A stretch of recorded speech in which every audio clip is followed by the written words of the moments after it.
ನಮಸ್ಕಾರ ಸ್ನೇಹಿತರೆ, ಎಲ್ಲರಿಗೂ ರಹಸ್ಯ ಕಥೆಗಳಿಗೆ ಸ್ವಾಗತ. ಇವತ್ತಿನ ಕಥೆ ಹೇಳೋ ಟೈಮ್. ನಿಮಗೆ ವಶೀಕರಣದ ಬಗ್ಗೆ ಗೊತ್ತಿರುತ್ತೆ, ಕೆಲವರಿಗೆ ಗೊತ್ತಿರಲ್ಲ. ವಶೀಕರಣ ಹೇಗೆ ಮಾಡ್ತಾರೆ, ಯಾವ ಥರ ಮಾಡ್ತಾರೆ, ಯಾವ ಮಂತ್ರ ಹೇಳ್ತಾರೆ. ಈ ವಿಡಿಯೋವನ್ನು ಕೊನೆವರೆಗೂ ನೋಡಿದವರಿಗೆ ಮಾತ್ರ ವಶೀಕರಣದ ಬಗ್ಗೆ ಫುಲ್ ಗೊತ್ತಾಗೋದು.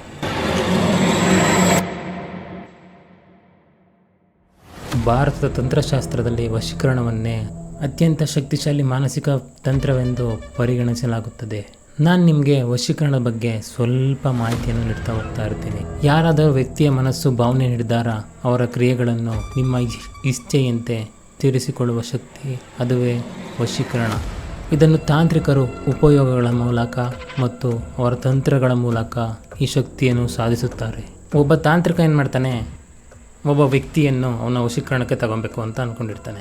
ಆದರೆ ಅವನು ತಗೊಳೋದಕ್ಕೆ ಉಪಯೋಗಿಸುವ ಒಂದು ಆ ವ್ಯಕ್ತಿಯಿಂದ ಏನೇನು ತಗೊಳ್ತಾನೆ ಅಂತ ಇವನು ಅಂದರೆ ಅವರಿಗೆ ಗೊತ್ತೇ ಆಗಲ್ಲ. ಆ ರೀತಿ ಆ ವ್ಯಕ್ತಿಯ ಬಗ್ಗೆ ಪ್ರತಿಯೊಂದು ಡೀಟೇಲಾಗಿ ಕಲೆಕ್ಟ್ ಮಾಡಿರ್ತಾನೆ.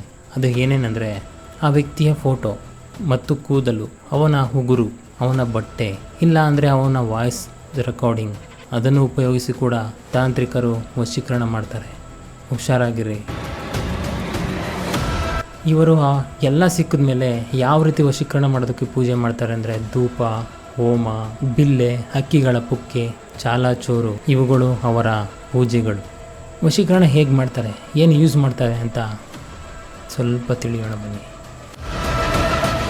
ತಾಂತ್ರಿಕನ ಮೊದಲನೆಯ ಶಕ್ತಿ ಮಂತ್ರ. ವಶೀಕರಣದ ಪ್ರಮುಖ ಮಂತ್ರವೇ ತಂತ್ರ. ಯಾವ ರೀತಿ ತಾಂತ್ರಿಕ ತನ್ನ ಶಕ್ತಿಶಾಲಿಯಾದ ಮಂತ್ರವನ್ನು ಹೇಳ್ತಾನೆ, ಅವನಿಗೆ ಅಷ್ಟು ಬೇಗ ಅವನ ಕೆಲಸವಾಗುತ್ತದೆ. ತಾಂತ್ರಿಕ ಪೂಜೆ ಮಾಡುವ ಶಕ್ತಿಶಾಲಿ ದೇವರುಗಳು ಯಾರ್ಯಾರಂದರೆ ಶಿವ, ಚೌಡೇಶ್ವರಿ, ಚಾಮುಂಡಿ ಹಾಗೂ ಕಾಮದೇವ. ಈ ದೇವರುಗಳ ಶಕ್ತಿ ಮಂತ್ರವನ್ನು ಅವರು 1008 ಬಾರಿ ಜಪ ಮಾಡ್ತಾರೆ. ತಾಂತ್ರಿಕರು ವಶೀಕರಣಕ್ಕೆ ಪೂಜೆ ಮಾಡುವ ಸಮಯವೇನೆಂದರೆ ಬೆಳಗ್ಗೆ 4ರಿಂದ 6 ಅಥವಾ ರಾತ್ರಿ 12 ಗಂಟೆಯಿಂದ 3. ಈ ಟೈಮ್ ಅವರಿಗೆ ಶಾಂತ ಹಾಗೂ ಶಕ್ತಿಮಯ ಕಾಲವಾಗಿರುತ್ತೆ. ಅವರು ಈ ರೀತಿ ಹೋಮಗಳನ್ನು ಮಾಡಿ ಆ ಶಕ್ತಿಯನ್ನು ಆಮಂತ್ರಣ ಮಾಡ್ತಾರೆ. ಅವರು ಹೋಮ ಯಾವ ರೀತಿ ಮಾಡ್ತಾರೆ, ಏನೇನು ಯೂಸ್ ಮಾಡ್ತಾರೆ ಅಂತಲೂ ತಿಳಿಯೋಣ. ಹೋಮಕ್ಕೆ ಉಪಯೋಗಿಸುವ ಪದಾರ್ಥಗಳು ಯಾವುವು ಅಂದರೆ, ಈ ವಿಡಿಯೋದಲ್ಲಿ ನಾನೇನು ನಿಮಗೆ ವಶೀಕರಣ ಮಾಡೋದು ಹೇಗೆ ಅಂತ ಹೇಳ್ಕೊಡ್ತಿಲ್ಲ, ಅವರು ಯಾವ ರೀತಿ ಮಾಡ್ತಾರೆ ಅಂತ ಹೇಳ್ತಾ ಇದ್ದೀನಿ. ಇದನ್ನು ಮಿಸ್ಯೂಸ್ ಮಾಡ್ಕೋಬೇಡಿ. ತುಪ್ಪ, ಎಳ್ಳು, ಏಲಕ್ಕಿ, ನವಧಾನ್ಯ, ಧೂಪ ಹಾಗೂ ವೀಳ್ಯದೆಲೆ. ಇವರು ಮಂತ್ರ ಪಠಣೆ ಮಾಡುತ್ತಾ ಈ ಧಾನ್ಯಗಳನ್ನು ಅವರು ಹೋಮದಲ್ಲಿ ಸುಡುತ್ತಿರುವಾಗ ಅವರಿಗೆ ಶಕ್ತಿ ಹೆಚ್ಚಾಗಿರುತ್ತೆ. ಈ ಹೋಮದ ಉಪಯೋಗ ಏನಂದರೆ ಅವರು ಮನಸ್ಸು ಶುದ್ಧೀಕರಣ ಮತ್ತು ವಾತಾವರಣವನ್ನು ಶಕ್ತಿಮಯ ಮಾಡ್ತಾರೆ. ವಾಸ್ತು ಬದ್ಧ ತಂತ್ರ ಕೂಡ ಮಾಡ್ತಾರೆ. ಇದರ ಅರ್ಥ ಏನಂದರೆ ಅವರು ಶಕ್ತಿಯನ್ನು ಸಂಗ್ರಹಿಸಿರ್ತಾರಲ್ಲ, ಒಬ್ಬ ವ್ಯಕ್ತಿಗೆ ಅದನ್ನು ನೀಡ್ತಾರೆ. ಯಾವ ರೀತಿ ಈ ವಶೀಕರಣದ ಶಕ್ತಿಯನ್ನು ನಿರ್ದಿಷ್ಟ ವಸ್ತುವಿನಲ್ಲಿ ಸಂಗ್ರಹಣೆ ಮಾಡ್ತಾರೆ. ಸಂಗ್ರಹಣೆ ಮಾಡಿ ಯಾವ ವ್ಯಕ್ತಿಗೆ ನೀಡಬೇಕು ಅಂತೇಳಿ ಆ ವ್ಯಕ್ತಿಗೆ ನೀಡ್ತಾರೆ. ಇವರು ಉಪಯೋಗಿಸುವ ವಸ್ತು ಏನೆಂದರೆ, ಅವ್ರು ನೀಡುವ ಶಕ್ತಿಯು ತುಂಬ್ತಾರಲ್ಲ, ಅದಕ್ಕೆ ಏನೇನು ಉಪಯೋಗಿಸ್ತಾರೆ, ಯಾವ ವಸ್ತು ಅಂದರೆ ರುಮಾಲು, ಉಂಗುರ, ಬಟ್ಟೆ, ಲೇಪ, ಇವುಗಳಲ್ಲಿ ಆ ಶಕ್ತಿಯನ್ನು ತುಂಬಿಟ್ಟು ಆ ವ್ಯಕ್ತಿ ಕೊಡ್ತಾರೆ.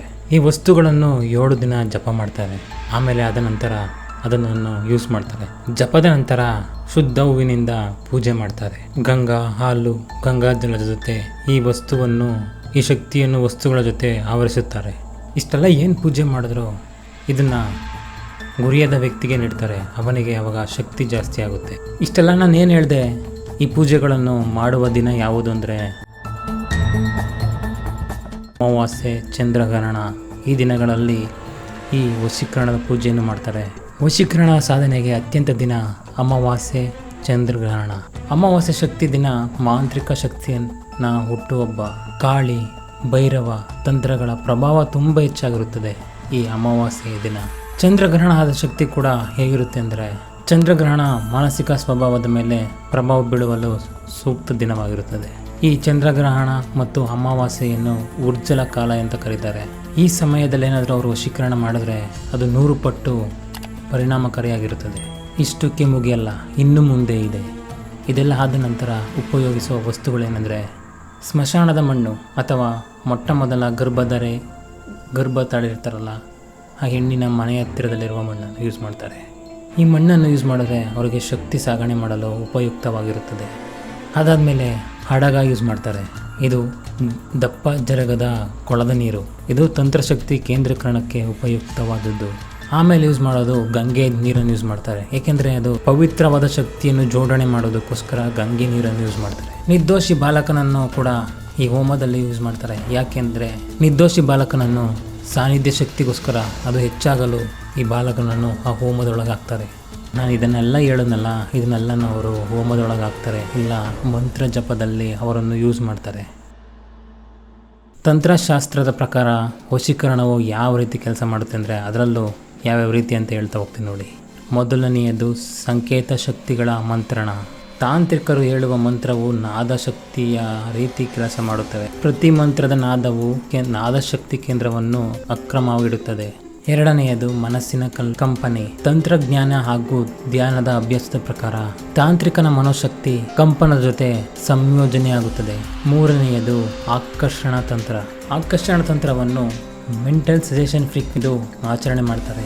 ಈ ಆಕರ್ಷಣ ತಂತ್ರದಿಂದ ಒತ್ತಡದ ನಿರ್ಧಾರವನ್ನು ಬದಲಾಯಿಸ್ತಾರೆ. ವಶೀಕರಣಕ್ಕೆ ಹಲವು ಶಕ್ತಿಯ ಮೂಲಗಳಿವೆ. ಅವುಗಳು ಯಾವುವು ಅಂದರೆ ಅರ್ಥವೇದ, ಕುಮುದಿ ತಂತ್ರ, ಅಗ್ರತಂತ್ರ. ಅರ್ಥವೇದ ಅಂದರೆ ಅರ್ಥಶಕ್ತಿಗಳ ಉಲ್ಲೇಖದಿಂದ ಮನುಷ್ಯನ ಮೇಲೆ ಪ್ರಭಾವ ಬೀರುತ್ತದೆ. ಆಮೇಲೆ ಕುಮುದಿ ತಂತ್ರ. ಈ ತಂತ್ರವನ್ನು ಏನಕ್ಕೆ ಮಾಡ್ತಾರೆ ತಾಂತ್ರಿಕರಂದರೆ ತಾಂತ್ರಿಕ ಪ್ರೇಮ, ಶಕ್ತಿವಶ, ಶತ್ರುಗಳ ನಾಶ ಮಾಡೋದಕ್ಕೆ, ಶತ್ರುಗಳ ವಶಪಡಿಸ್ಕೊಳೋದಕ್ಕೆ ಈ ತಂತ್ರವನ್ನು ಯೂಸ್ ಮಾಡ್ತಾರೆ. ಅಗ್ರತಂತ್ರ ಏನಕ್ಕೆ ಮಾಡ್ತಾರೆ ಅಂದರೆ ತಾಂತ್ರಿಕರ ಜ್ಞಾನವನ್ನು ಜಾಸ್ತಿ ಮಾಡೋದಕ್ಕೋಸ್ಕರ ಈ ಅಗ್ರತಂತ್ರವನ್ನು ಯೂಸ್ ಮಾಡ್ತಾರೆ. ಇವಾಗ ತಾಂತ್ರಿಕ ನಾನು ವಶೀಕರಣ ಮಾಡ್ತಾ ಇರ್ತೀನಿ ಅಂತ ಮಾಡ್ತಾ ಇರ್ತಾನೆ. ಅವನಿಗೆ ಅದರಲ್ಲಿ ಆಗುವ ಅಪಾಯಗಳು ತುಂಬಾ ಇರ್ತವೆ. ಅವುಗಳು ಯಾವುವು ಅಂದರೆ ತಿರುಗುತಂತ್ರ ಅಂತ ಇದೆ ಅದರಲ್ಲಿ.